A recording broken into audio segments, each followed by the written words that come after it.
Il est 20h sur les antennes de la télé Futur Média. Mesdames, Messieurs, bonsoir. C'est parti pour le sommaire de cette édition. Bagarre entre partisans de Abdoulaye Daouda Diallo et ceux de Cheikh Oumar Anne à Nianga Edy dans le département de Podor. Mor Ngom regrette ce qui s'est passé et appelle les deux apéristes à la retenue. Le vice-président de la convergence des cadres républicains n'a également pas raté. Le ministre du Tourisme, pour lui, Mame Mbaye Niang ne devait pas menacer l'opposition, encore moins inciter à la violence.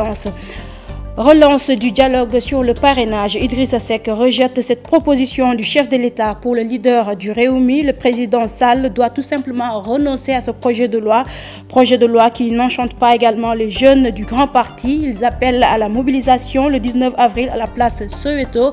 Pour Aminata Touré, membre de l'APR, le pays ne va pas revivre la journée du 23 juin 2011. Et puis la 138e édition de l'appel de Seydina Limamou Laye va démarrer demain, 16 avril. Le quai de pêche de Yoff, déjà au rythme de l'événement. Le prix du poisson a été revu à la baisse. Une manière pour les vendeurs de jouer leur partition pour la réussite de cet événement religieux. Voilà pour les titres. Le développement, c'est tout de suite.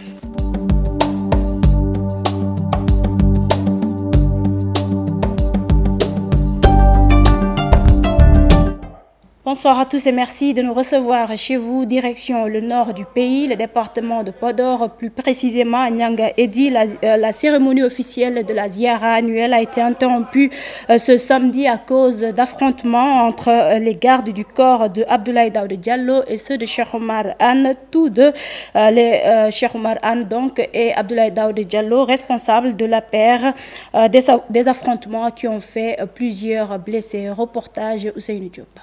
À la Ziara annuelle de Nianga Edy dans le département de Podor, la cérémonie officielle a été interrompue à cause des affrontements entre les gardes-corps des responsables politiques de la paire Abdoulaye Daouda Diallo et Cheikh Oumar Anne. Le ministre des Infrastructures et des Transports terrestres explique ici le déroulement des faits et accuse. Maintenant, c'est vrai qu'on a constaté avec le phénomène des arrivées que justement qu'il y a, c'est vrai, des comportements nouveaux, mais nous sommes dans un jeu politique et je pense qu'il faut quand même accepter. Et même s'il faut le dénoncer, bien évidemment, vigoureusement, parce que je pense que c'est dans l'unité que nous devrons donc afin gagner davantage de scores. Un événement malheureux que le directeur du COUD, Emer Ndioum, qualifie de provocation. Un garde-corps qui était là accompagnant une autre personnalité s'est levé et est venu vers nous en nous demandant, à mes gardes-corps de se retirer pour que personne ne rentre. Les gens lui ont dit qu'eux, ils peuvent ne pas rentrer, mais il faut laisser rentrer les autres dignitaires où il y avait le fils du calife. Le garde-corps s'est retourné derrière l'autorité pour demander ce qu'il fallait faire. On lui a intimé l'ordre de ne laisser passer personne. Pour le maire de Ndioum, plus de 10 maires du département étaient dans sa délégation. Après les excuses auprès des guides religieux, il rappelle à l'ordre ses adversaires politiques. Je ne me déplace pas avec un convoi où il n'y a pas de maire. Je n'ai pas peur que le compte-rendu de cette tournée, qui a tourné en flop à la minute près, a fait l'objet d'un traitement spécial de la presse en ligne, où j'ai été présenté comme un boxeur qu'on a mis KO. Des excuses publiques s'imposent dans cette affaire. Abdoulaye Daouda Diallo invite ses camarades apéristes à la raison. Nous tous, on a été témoins de ce qui s'est passé. C'est particulièrement regrettable. On ne peut pas venir quand même perturber ces milliers de musulmans et de marabouts qui étaient là, juste donc pour implorer le bon Dieu et faire des prières à l'endroit du pays. Pour quand même une meilleure stabilité du pays, mais surtout pour la santé du président, pour qu'il puisse continuer encore son œuvre colossale qu'il est en train de faire. À quelques mois de l'élection présidentielle, la campagne s'est ouverte dans le département de Podor entre les frères républicains du Fouta. Avec ces affrontements, on peut dire sans se tromper que la bataille entre ces deux responsables politiques ne fait que commencer. Abdoulaye Daouda Diallo et Cheikh Oumar Anne qui revenaient donc sur les faits. Mor Ngom regrette ce qui s'est passé à Nianga Edy et appelle les deux cadres de l'APR à la retenue. Il soutient que les dispositions nécessaires devront être prises afin que pareille situation ne se reproduise plus. Je vous propose de l'écouter au micro de Alassane Ba et Diafara Ba. Vraiment, d'exprimer nos regrets face à cette situation. Regret parce que je crois comprendre que nous sommes en politique. Et la politique, c'est l'art de gérer la cité. Nous ne devons donc en aucune manière créer un désordre, créer des tensions, créer des désagréments, surtout à l'occasion de cérémonies religieuses. Mais pour en revenir donc à l'essentiel, il faut le dire, un parti politique, c'est le rassemblement d'individus, de personnes venant d'origines, j'allais dire, très variées, très diversifiées, et que tous, nous n'avons pas les mêmes éducations, tous, nous n'avons pas les mêmes us et coutumes, tous, nous n'avons pas la manière de voir les choses. Mor Ngom qui recadre également le ministre du Tourisme Mame Mbaye Niang, le vice-président de la convergence des cadres républicains, estime qu'il n'a pas le droit d'inciter à la violence. Nous l'écoutons toujours. Moi, j'invite aujourd'hui toutes les parties prenantes à aller ou à accepter de discuter. Est-ce que ce n'est pas trop tard? Non, du tout. Le président de la République a reçu tout récemment donc, la société civile. Et ce qu'il a dit est très clair. Nous les avions invités à des concertations, ils avaient totalement refusé. Aujourd'hui, il leur est encore possible de faire des propositions. Mais jusqu'à présent, ils n'acceptent pas de faire des propositions. Et ces propositions sont toujours possibles, même à l'Assemblée, même le jour des plénières. L'opposition appelle à un grand rassemblement devant l'Assemblée nationale. Votre camarade de parti, ministre du Tourisme, Mame Mbaye Niang, dit que vous allez faire face. Un parti politique ou une coalition n'a pas à faire face. Vous savez, je crois que nous sommes dans un pays où l'État a encore la légalité. Maintenant, il faut dire une chose. Moi, je crois que nous n'avons pas besoin de rééditer ou de soulever une quelque tension dans ce pays. C'est pourquoi, à travers votre micro, je lance un appel à tous les Sénégalais, où qu'ils soient, qui qu'ils soient. Non, je commencerai d'abord par mes camarades de parti, par mes camarades de coalition, que nous n'avons pas le droit d'être à l'origine d'une quelque tension. Je vous le disais dans les titres, Idrissa Seck décline l'appel au dialogue du chef de l'État et de la société civile par rapport au projet de loi sur le parrainage. Le leader de Rewmi estime que le chef de l'État devrait tout simplement renoncer à ce projet de loi. Je vous propose de l'écouter au micro d'Abdourahmane Diallo. Je veux xamal Macky Sall ne ko le 19 bii di ñëw damay dem Paris suba mais Inch'Allah programme bi dama koy dagg, je rentre le 17 ou le 18. Nous n'allons pas, écoutez-moi bien, nous n'allons pas lui permettre de brûler notre pays. Et je veux lui lancer un appel solennel. Et je veux lancer le même appel solennel à la société civile qui cherche à renouer les fils d'un dialogue rompu. Moi, en tout cas, je ne dialoguerai pas avec lui. Parce que sa parole n'est pas stable et il n'honore pas ses engagements.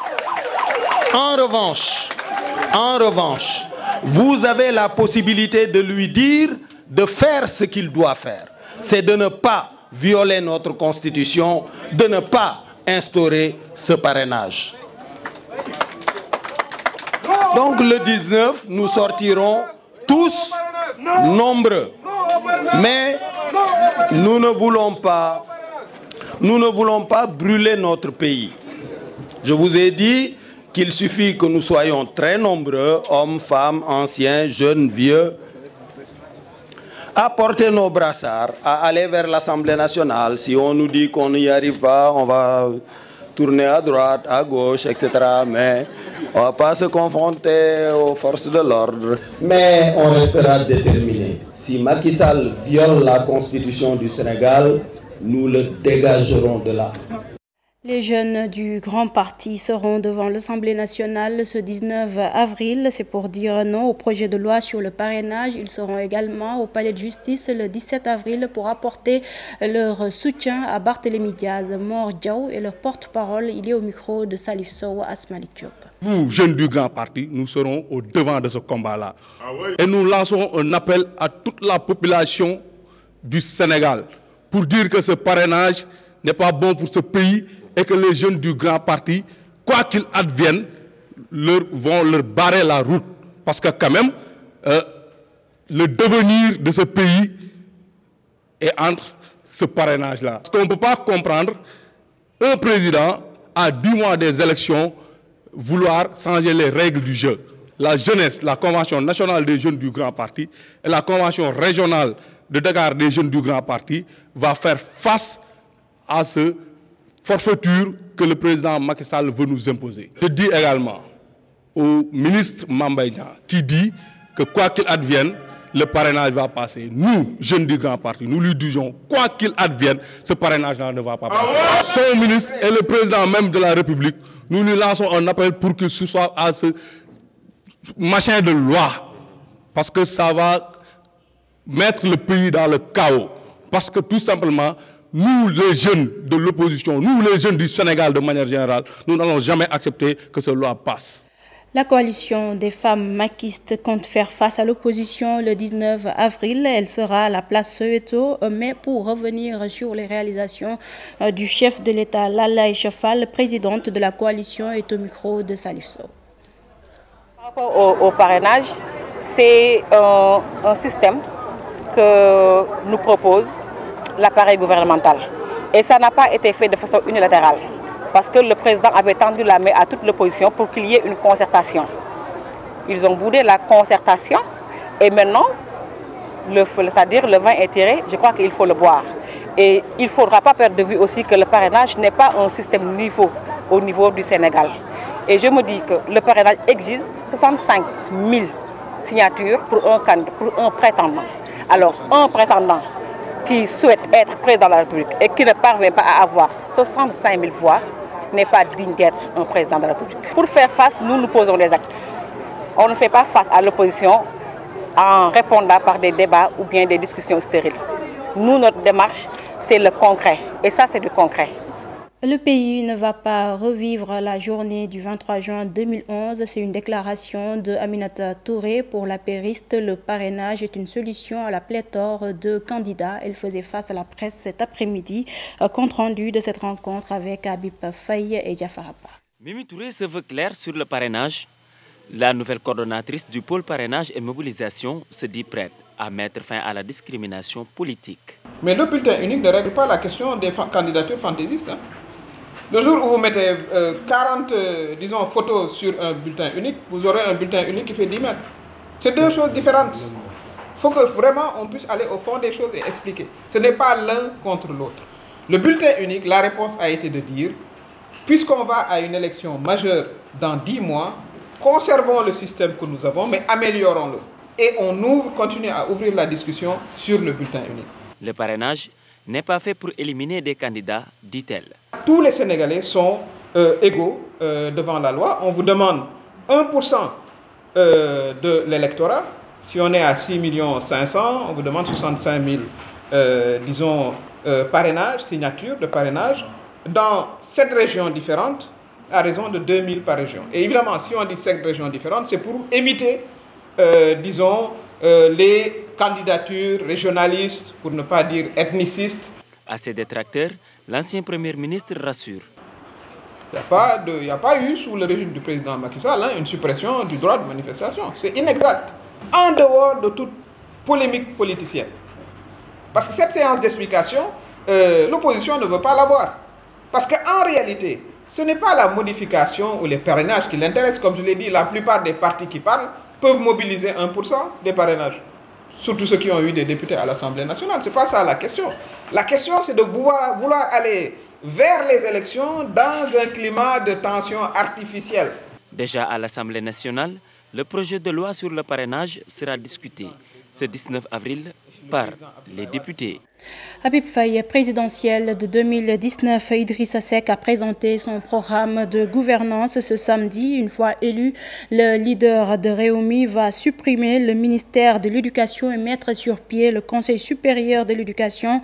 Les pensions des anciens combattants seront également revues à la hausse. Il l'a fait savoir ce samedi lors d'un séminaire à Saly, suivant ce compte-rendu de Abdourahmane Diallo Amadou Gueye. La rencontre a duré plus de 2 heures. Idrissa Seck parle de son programme de campagne pour la présidentielle de 2019. Pour ma vision du Sénégal 2019, 2024, 2029, je souhaite inaugurer dans notre pays l'ère d'une gestion juste, efficace et ambitieuse. Parce que les notions de gouvernance sobre et vertueuse sont vagues. Elles veulent rien dire. L'éducation a une part importante dans ce document. Je ne la confierai donc pas à un ministre, ni à un premier ministre.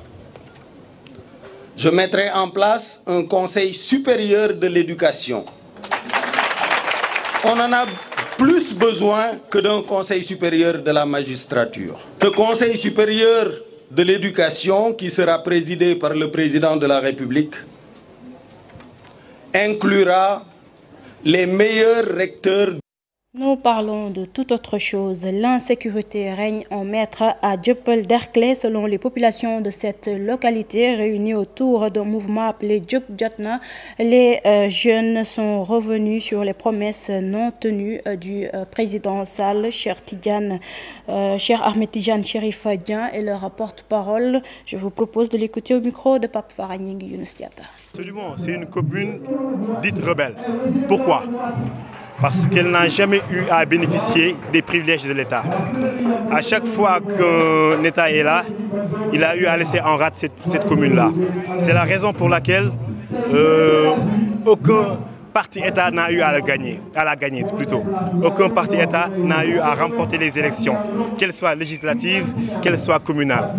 Donc il est temps aussi pour l'État sénégalais de se tourner vers cette commune-là, de prendre en charge ses préoccupations. Déjà, la première chose à faire, c'est de conscientiser les gens, aller vers le réveil citoyen, le réveil politique, leur dire que ce mouvement-là est là pour eux, leur dire que cette commune nous appartient. C'est une commune qui n'appartient pas qu'aux politiciens, c'est une commune qui appartient à tous les citoyens. Donc leur faire comprendre qu'il faut se lever, qu'il ne faut plus dormir sur leur laurier et qu'il est temps de prendre son destin en main et de trouver des solutions à ces problèmes-là. Vaste opération de désencombrement au marché Gueule-Tapée des Parcelles Assainies. Objectif, rendre la circulation plus fluide. Un acte diversement apprécié par les occupants des lieux. Pour les autorités locales, cette opération était plus que nécessaire. Reportage Cheikh Tidiane John et Diafaraba. Un dimanche, pas comme les autres, au marché Gueule-Tapée des Parcelles Assainies, une vaste opération de désencombrement qui a suscité beaucoup de commentaires. On avait du mal à accueillir nos clients tellement les marchands ambulants envahissaient les lieux. Certains de nos clients n'arrivaient même pas à voir où se garer. Écoutez, nous sommes là depuis des années, nous travaillons ici. Ils sont venus sans rien nous dire. Lors de l'opération de désencombrement, j'ai perdu quasiment tout mon argent. 1 million. Parce que les commerçants étaient réticents, les ambulants. D'abord, il y a la circulation, mais aussi les commerçants. Donc les ambulants s'étaient installés devant leur cantine, donc ils n'arrivaient plus à vendre quoi que ce soit. Et les populations aussi n'étaient pas du tout contentes. Aujourd'hui, plusieurs marchands établis sont obligés de se rabattre sur l'autre marché dénommé marché Limamoulaye. C'est vrai, Koulibaly a raison sur toute la ligne. On pensait que ce dimanche, les autorités n'allaient pas venir. Malheureusement pour nous, elles sont là. Maintenant, tout ce que nous demandons est qu'elles fassent preuve de maturité. Pour eux, aujourd'hui c'est dimanche, les gens n'allaient pas travailler, donc c'est pourquoi aujourd'hui ils sont... Sinon, l'opération s'est déroulée en douceur, il n'y a pas eu de problème. Il n'y a pas de résistance? Non, il n'y a pas eu de résistance. Durant ces 72 heures, plusieurs communes ont conjugué leurs forces pour rendre la circulation fluide, mais aussi montrer l'autre visage caché des lieux. Nous retournons à Podor, à Diara plus précisément. Les populations ont arboré des brassards rouges pour réclamer la construction d'un pont. Les habitants n'en peuvent plus de leurs difficiles conditions de vie. Leur porte-parole, Baba Dian, est au micro de notre correspondant Ousseynou Diop. Durant la période de l'hivernage, le village est coupé du reste du monde, envahi par les eaux fluviales, qui ne permettent plus d'avoir un accès vers le village. Avec les maigres moyens du village, on a mis un pont en bois qui met en danger la vie de la population, qui pourrait s'effondrer à tout moment. Le forage est aussi en panne constamment. La fermeture de la case de santé, qui avait beaucoup servi les villages environnants. Un manque crucial de réseau téléphonique. Depuis l'arrivée de Macky Sall, un vent d'espoir avait soufflé dans notre zone. Les villageois n'ont ménagé aucun effort pour soutenir l'action du gouvernement dans ce coin. Mais nous n'avons pas bénéficié du PSE, et du PIMA, du PIDC et le désenclavement de l'île à Morphil. Donc nous interpellons les autorités publiques, le ministre Abdoulaye Daouda Diallo et Mansour Eliman Khan et Moussa Sow de PIMA pour la satisfaction de nos doléances dans les plus brefs délais. Je vous le disais tantôt, le quai de pêche de Yoff au rythme de la 138e édition de l'appel de Seydina Limamoulaye. Le prix du poisson a été revu à la baisse. Les vendeuses se frottent les mains, disent-elles dans ce reportage signé Cheikh Diop Diafaraba.